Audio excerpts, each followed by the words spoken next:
The Dirt with me, Mike Howell, an economics podcast where I present the down and dirty agronomic science to help grow crops and bottom lines. Inspired by economics.com, farming's go-to informational resource, I'm here to break down the latest crop nutrition research, news, and issues, helping farmers make better business decisions through actionable insights. Let's dig in.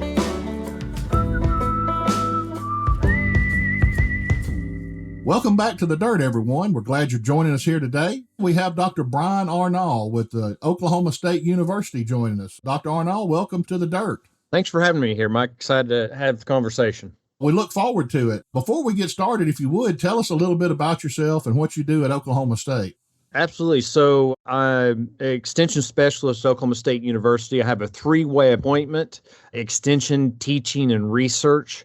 I teach soil fertility class and precision ag. My research is focused on nutrient management, timing specifically of a lot of our nutrients. I really like digging into the spatial aspects, spatial distribution, spatial response. And my extension program kind of focuses on everything from what is nitrogen and why should pH be maintained at a 6 to use of drones and computer learning in agriculture. My program covers all crops that receive commercial fertilizer in the state of Oklahoma. So, of course, I have a lot of wheat. I also get to work in sorghum, corn, sunflower, sesame, forage crops, and fiber crops. Cotton is another one.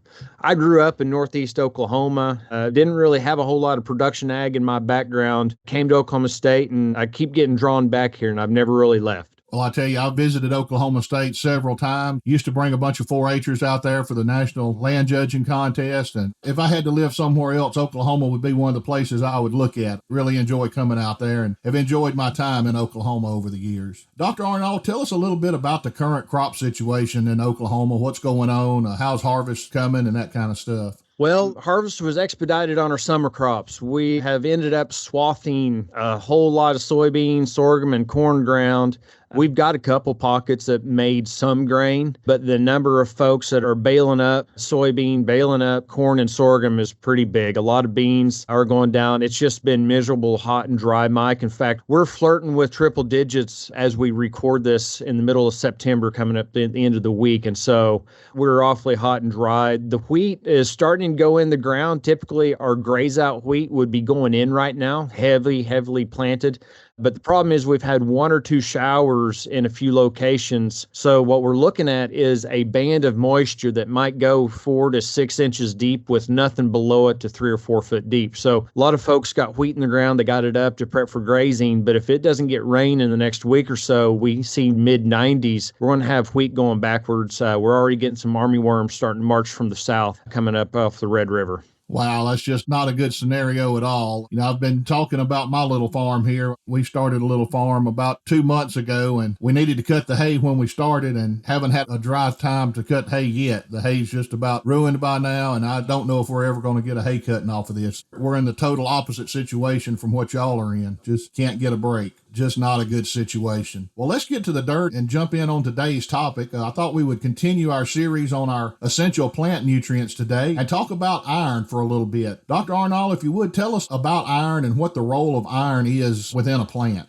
Iron, of course, is one of our considered micronutrients, and we always say most soil fertility specialists will tell you it's not micro because of the power it has, it's micro because of the quantity that we're utilizing it and removing it in the crop. And so iron is critical and essential throughout the plant. We're still learning about all of iron's roles, but heavily it's involved with the synthesis of chlorophyll. So it's a big part about chlorophyll.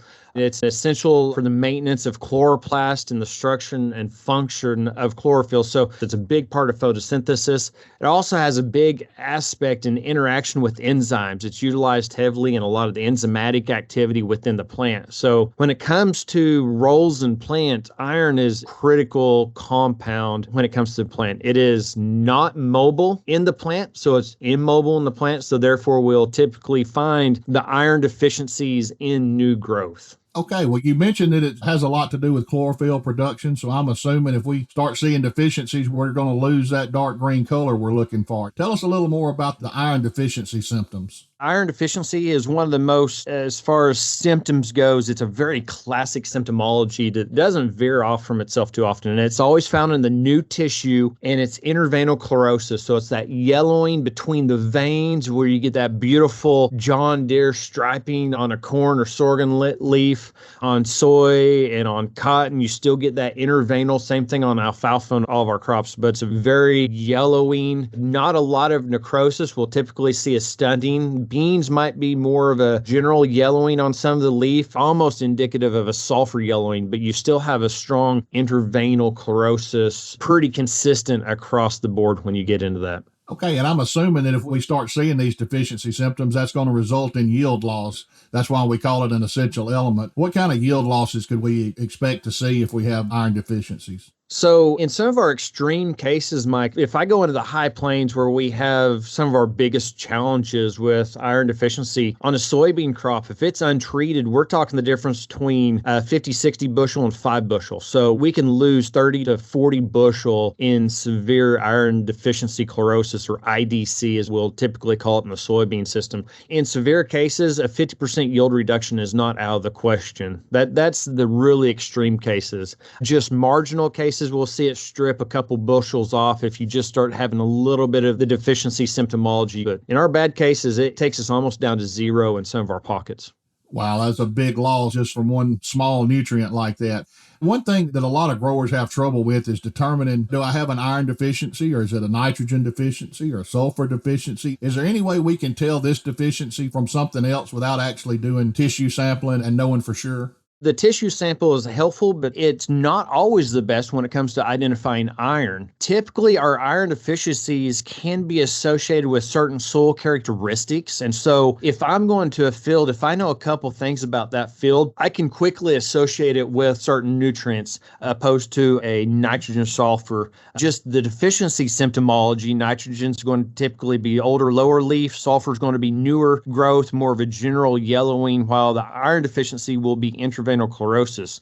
But iron, the way it acts in the soil, so iron is immobile in the soil in forms of Fe2, Fe3. It's a heavy positive. So that soil negative charge and this iron positive charge, it's a really strong bond, along with it's highly chemically reactive. So it's much like phosphorus or aluminum that is really trying to bond with a lot of the other elements that are in the soil with it as far as anions. And so iron deficiency is going to more commonly occur in higher pHs. So if I have a soil pH below a 6.5 or below a 6, it's almost never going to be iron, just because the way that soil pH and the free hydrogen with those lower pHs are going to have more free iron in the system. And so the soil pH is the first indicator of potential iron deficiency.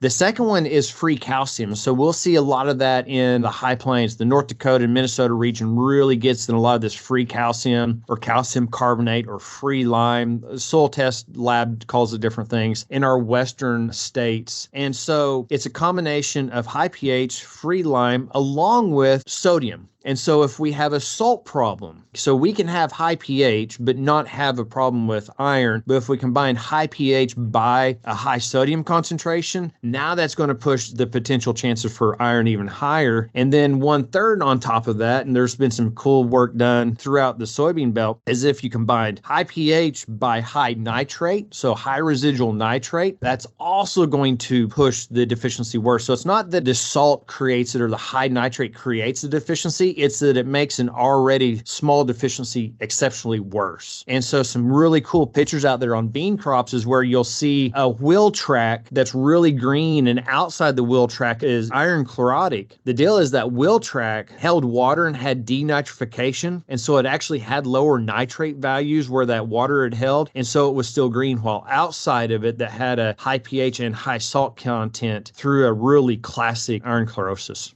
Wow, amazing that just a tractor track can make that much difference.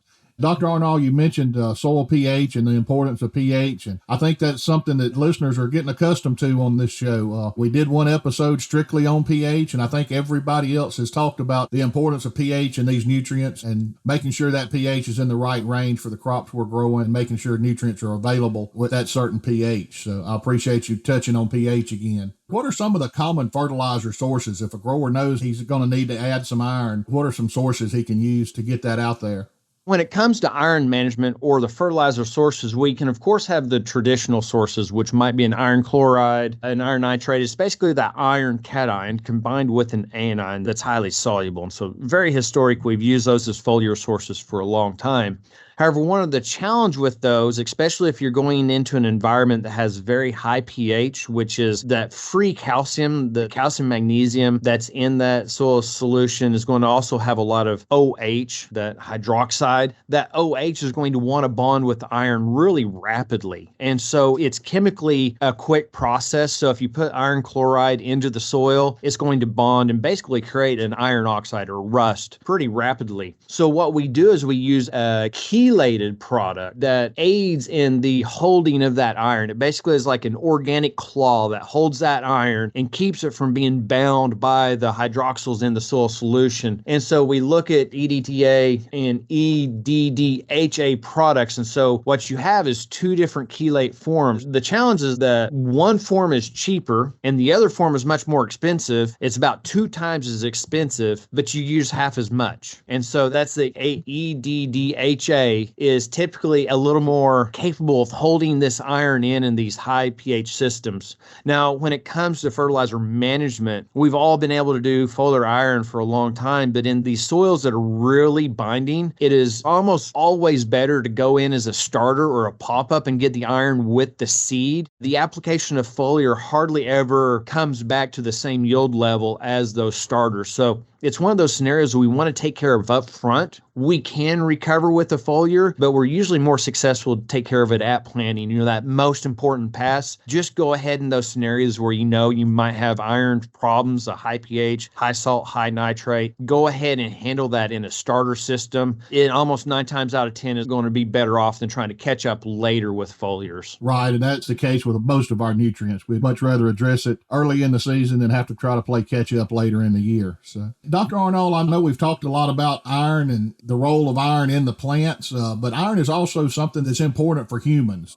This really came to my attention a few months ago. I've got a sister-in-law that was having some health problems, and it turned out she was anemic. They told her she needed more iron in her diet. And, you know, she said, well, I eat a lot of red meat, and that's a good source of iron. But I did not understand it until she started talking about it, that we actually have 2 different types of iron. You can get iron from the red meat as well as a different type of iron coming from the plants. And I know that there's been a lot of work going on recently about iron fortification in some of our crops. I know wheat is one of those. Can you talk a little bit more about that and what research is going on in that realm? So one thing that a lot of our wheats, if you look at just the bread wheat you buy at the grocery store, you'll see fortified. If it says fortified, it's almost always got some iron in it. Now, those are minerals, some of them chelated irons that they're actually adding into the breads to build it up. A pretty cool study that just came out of Colorado State in 2022, so this year, was analyzing their bread wheats and some of their wheat production. And like what we see in protein in wheat. So with protein, when we make bigger yields in wheat, we typically see lower protein. It's this dilution effect. They're seeing the exact same thing when it comes to iron and zinc in our bread wheats, that as we're pushing yield, you see with higher yielding environments, we're seeing a dilution of the amount of iron in those wheats.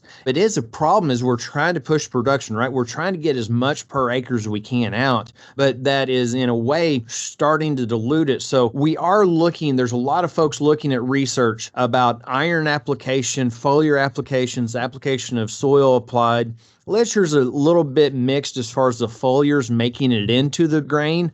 It is a immobile nutrient, right? And so it's not going to be re-immobilized from the plant tissue to the grain, like say nitrogen can or phosphorus or potassium that can be re-mobilized and sent up to the new growth. So we've really got to be a timing factor on that. So it's got to be taking into the plant at the time that you're making the berries. And so that's why we don't always see a foliar application making it into increased increasing the grain content because it may be too early and it just gets stuck in that tissue. We see the pre-plant applications that typically have higher rates. Now that tends to end up in the grain, especially when that source is available to be there till the end, because the plant's still taking it up by root interception and bringing it up into the plant and depositing it straight into the grain. There are some folks looking at a late application, a flowering application of an iron product to see if we can't boost that grain iron content. I know with nitrogen, I can put on nitrogen right at flowering and get a pretty good boost in protein. Seeing if we can do the same thing with iron to really biofortify that crop so it may not have to be done at the miller point. Okay, well, Dr. Arnall, we really appreciate all the information you've given us. Before we move on, is there anything else about iron that we need to touch on? No, I mean, I think it's a big take-home. It's an extremely important nutrient. It's one of those that's best to be managed up front. It's the most economically managed, but it's typically tied to some kind of soil property. So if you know your soils well, you have an idea. The only thing I did not mention is that when we get into soybean, corn, and etc., there are varieties that are more sensitive to iron deficiency than others. So there's also a genetic aspect. Make sure you know what cultivars and what varieties you have and what are IDC tolerant, which are not. Okay, great information. You know, Dr. Arnall, it's fall time here in the South and across the country, and we've been talking a lot about football, and those kids have been out all summer pumping this iron, trying to bulk up and get ready for football season. But we've been talking about our tailgates here at the local football game, and have you got a favorite football team? Go Pokes, baby. Oklahoma State Cowboys. I understand. Being from Oklahoma, I can see that. At least it's not an Oklahoma fan. So what about tailgating? Do y'all do any tailgating at Oklahoma State? What's your favorite tailgate food? Yeah, tailgating is a pretty big deal for Oklahoma State, and we do a heck of a lot better tailgate than the Sooners do. So our tailgate blows them out of the water, and even they'll admit that.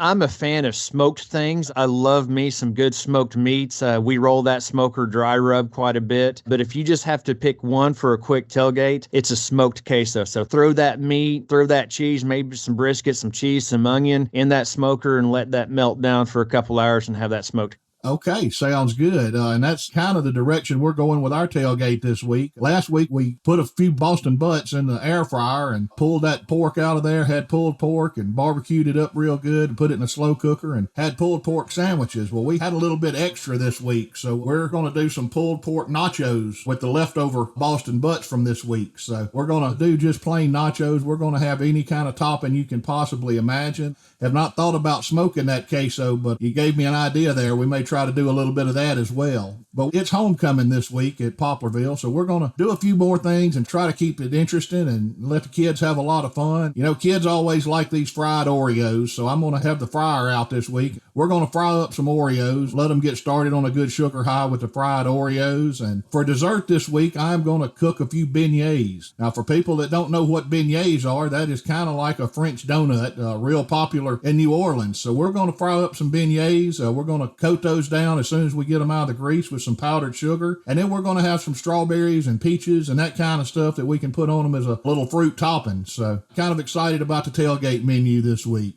You know, Dr. Arnall, one thing we always like to do with this is focus on one commodity. And since you're from Oklahoma and wheat is a big crop in Oklahoma and we're going to be using the wheat in our beignets, thought we would focus a little bit on wheat. The U.S. is fourth in terms of total production of wheat. Canada, another one of our big listening audiences, ranked sixth in total production of wheat. So any comments about wheat production in general? You know, wheat is one of those crops that it often ends up in some of the more unforgivable lands because it's a very forgivable crop. And a lot of the wheat farmers throughout the plain states, they handle a lot of diversity and they put a crop in that has a lot of diversity. So that's an amazing thing I've always appreciated about wheat is that you stick that seed in the ground that may not always be capable of growing 300 bushel corn. And that's why you put wheat seed in the ground and it will kick and it will strive to grow. And given the proper environment and the proper management, we have the capability now to really blow the top out of some yields with some really good quality wheat. You mentioned the Great Plains area, and I'm looking at the list of the top 5 production states in the United States. 4 of those 5 are in the Great Plains. The only one that's not is the state of Washington. And I really don't think about Washington when I think about wheat producers, but I realize that they do grow a lot of wheat out in Washington. It's a little different type of wheat than we typically grow, though. That brings up that there are